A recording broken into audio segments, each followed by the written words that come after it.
I never thought a single sentence could shatter my world. But then my dad said it, right to my face. "You're going to fail." The words hit me like a blow I wasn't ready for. I remember the coldness in his voice, the way the porch light flickered and cast shadows across my trembling hands. The worn wood creaked beneath me as I clenched my fists, trying to steady my breathing. My heart thundered in my chest, and for a moment I was frozen, unable to move, unable to speak. If you've ever been crushed by doubt from the person you needed most to believe in you, hit that like button, subscribe, and tap the bell. Because this story is for anyone who's ever been told they're not enough and how I turned that doubt into my biggest fuel. I'm Matilda. I grew up in Cedar Grove, a small town where your name is everywhere before you even say it. My dad? He was the man people looked up to. A sharp, ruthless businessman who ran the town with an iron fist. To him, life was simple. Follow the rules, play it safe, don't chase crazy dreams. But I was never built for safe. I wanted more me own business, my own rules. So the night I told him I was quitting my steady job to chase that dream, I braced myself for his reaction. But nothing could prepare me for the cold finality in his voice. "You're throwing your life away. You'll regret this," he said, flat and unforgiving. I wanted to scream, to shout that I was ready to fight, that I was stronger than his doubt, but all I did was sit there, silence swallowing me whole. That night, alone in my tiny apartment, the paint peeling, the flickering ceiling light casting shaky shadows, I wrestled with fear. Could I really do this without him? Without his blessing? But something inside me ignited a stubborn spark of defiance. If he thought I'd fail, I was going to prove him wrong. Every word he spat became a challenge I wasn't willing to lose. Starting out was brutal. No fancy offices. No investors knocking at my door. Just me, my laptop, mountains of rejection, and sleepless nights that bled into long days. I faced fear, loneliness, and doubts that clawed at me. Every time the temptation to quit crept in, I heard his voice in my head sharp and clear. "You're going to fail." But instead of breaking me, it lit a fire. Every doubt was fuel, every dismissal a dare. I wasn't just fighting to build a business. I was fighting for respect, for my own worth. And here's the twist no one expected. The man who told me I'd fail, he's now working for me, watching, learning, respecting. How did that happen? What changed everything? Stay with me. This story's just beginning, and it's nothing like you think. After Dad's words, the battle was far from over. In fact, it was just beginning. When I first stepped out on my own, I thought the hardest part was convincing Daydor, maybe just the long nights and empty bank account. But what I didn't expect was the betrayal that came from the people I trusted most. You see, starting a business isn't just about grinding through work, it's about navigating a minefield of doubts, insults, and unexpected backstabs. And in Cedar Grove, rumors spread like wildfire. People whispered that I was reckless, that I'd embarrass my family, that I was chasing an impossible dream. Some friends drifted away, scared to be associated with what they called my foolish gamble. But the worst came from those I thought had my back. One so-called mentor I trusted took credit for my ideas during a crucial pitch. The client loved the plan until I heard from a friend that he was presenting it as his own. I confronted him, and his smirk told me all I needed to know. "You're too naive," he said. "This isn't for people like you." There were nights I sat in that same tiny apartment, exhausted and broken, wondering if I'd made a mistake. I remember a call with a potential investor who laughed at me when I explained my vision. "Startups don't survive here," he sneered. "Go back to your safe job before you waste more time." Every insult felt like a stone thrown at a fragile glass. Every betrayal was a crack threatening to shatter my resolve. Even Dad's occasional texts were dismissive. "Maybe this isn't for you," he'd write. Nothing encouraging, just cold distance. But inside me, a quiet voice refused to surrender. I wasn't going to crumble under their doubts. I reminded myself daily, this pain, this struggle, was the price of growth. I started waking up earlier, working later, reading everything I could about business, marketing, leadership, anything to get stronger. I took every no as a lesson, every insult as fuel. When my laptop crashed with months of work lost, instead of giving up, I rebuilt from scratch. When a major client pulled out at the last minute, I picked up the pieces and kept calling, pitching, networking. I learned to stand tall even when the world tried to knock me down. And slowly, the tide began to turn. A small win here. A thank you from a happy client there. I built a team of people who believed in the dream. People who didn't walk away when things got tough. But the hardest part wasn't the outside world, it was Dad. Our relationship hit a low I never thought possible. The tension was thick every time we spoke. One evening, after I shared a small success, he just scoffed. "Don't get too proud," he warned. "You're still just a kid playing at business." That cut deeper than any failure, but I didn't let it show. Instead, I smiled and said, "Watch me." Because even in the darkest moments, I knew one thing. I wasn't alone. The fire inside me was growing stronger every day. This was my fight. And I was ready. After months of relentless struggle, a fire ignited inside me that was impossible to ignore. Dad's harsh words, the betrayals from people I trusted, the crushing loneliness, they all fueled a fierce determination that pushed me beyond what I thought were my limits. I was no longer the frightened girl frozen on the porch. I was a warrior ready to claim her destiny. But the climb was brutal. I'll never forget the night my laptop crashed. The device I depended on, filled with months of painstaking work, vanished in an instant. I sat in the dark, heart pounding, tears streaming down my face as the flickering street lamp cast eerie shadows on my trembling hands. The silence was deafening, and for a moment I felt utterly broken, as if everything I'd built was slipping through my fingers. Days later, I faced betrayal that cut deeper than any technical failure. A mentor, someone I'd looked up to, stole my ideas and paraded them as his own to potential clients. When I confronted him, his cold smirk and dismissive, "You're too naive," echoed in my ears like a cruel echo chamber. I wanted to scream, to cry, to give up, but deep inside, something refused to break.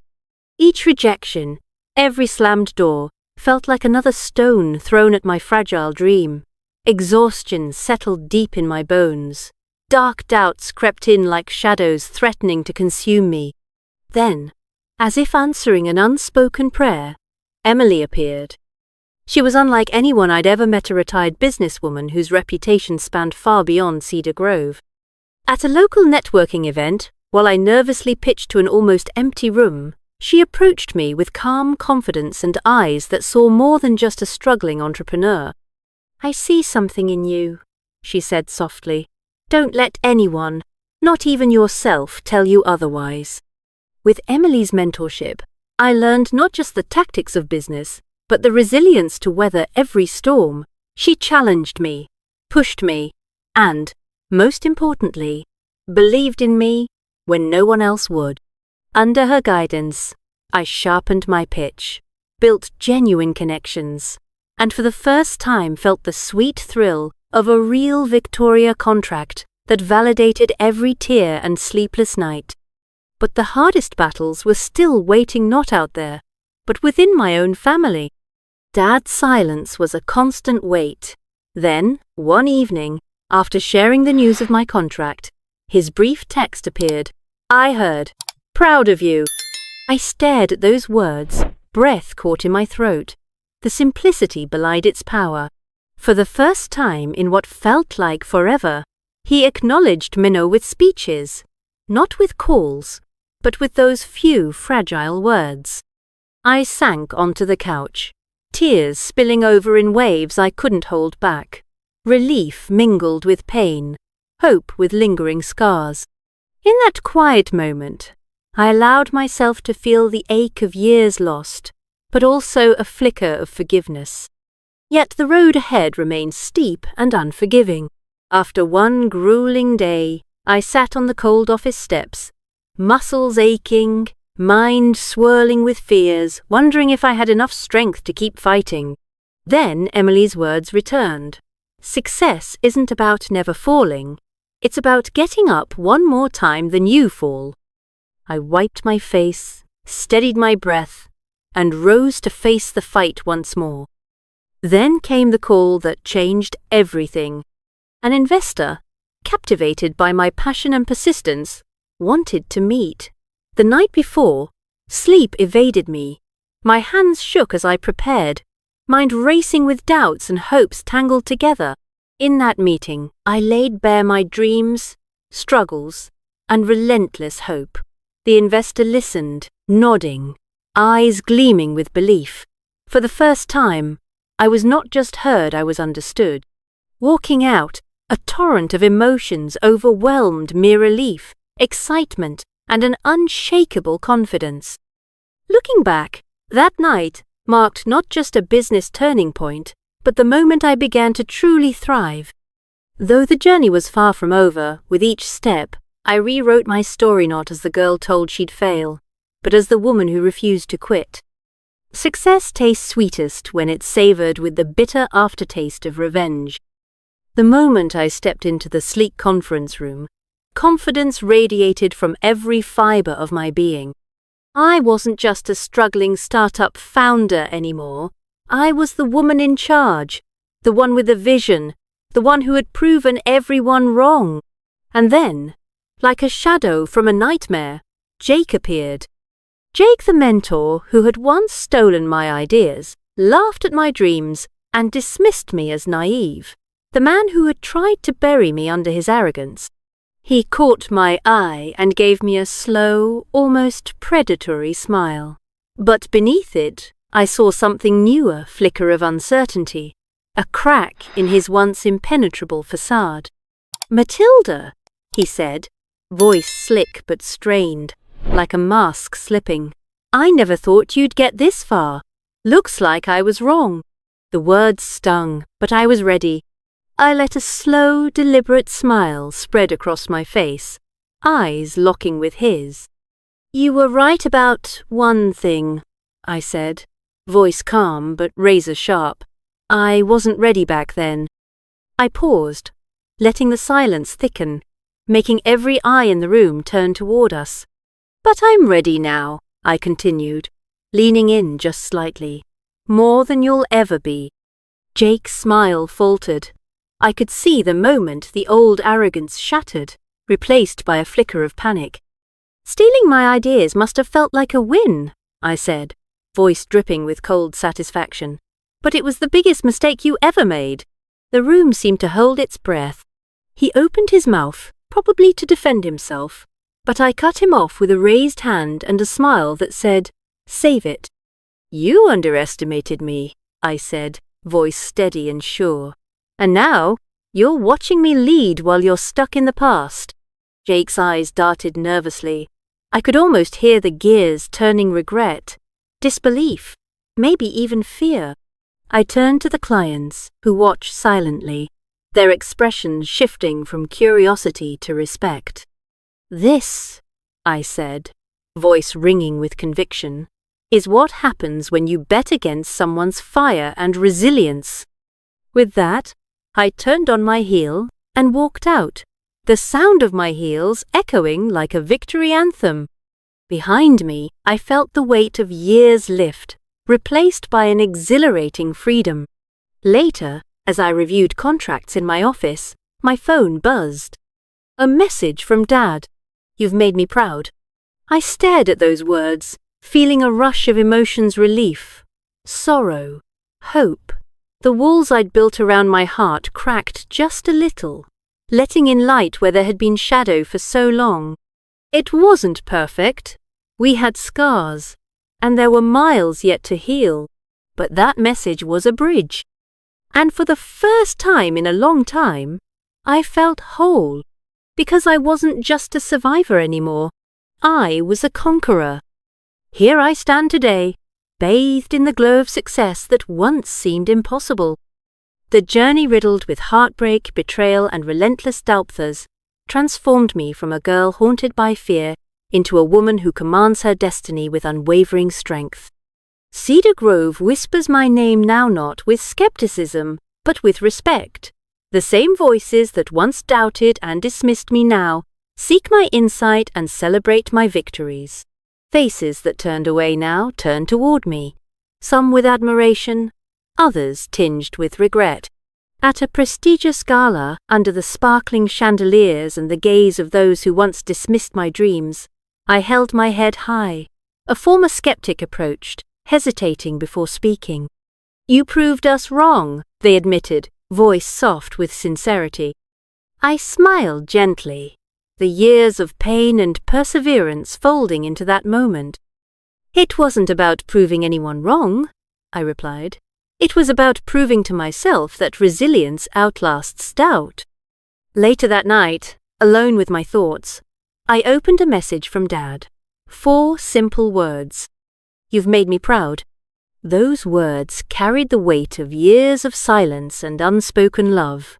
They weren't perfect, but they were real, an olive branch extended across a chasm of pain. In that quiet moment, I allowed myself to feel the full circle of my journey, the loss, the fight, the growth, and now, the healing. My story isn't unique. It's the story of anyone who's been told they wouldn't succeed, who's felt the sting of rejection, who's faced down fear and forged ahead anyway. So I ask you, what story are you ready to rewrite? What doubts will you silence with your own fire? If my journey has touched your heart, ignited a spark, or reminded you of your own strength, please take a moment to like this video, share it with someone who needs to hear it. Subscribe and join a community where we rise by lifting others. Together, we are unstoppable. Thank you for walking this path with me.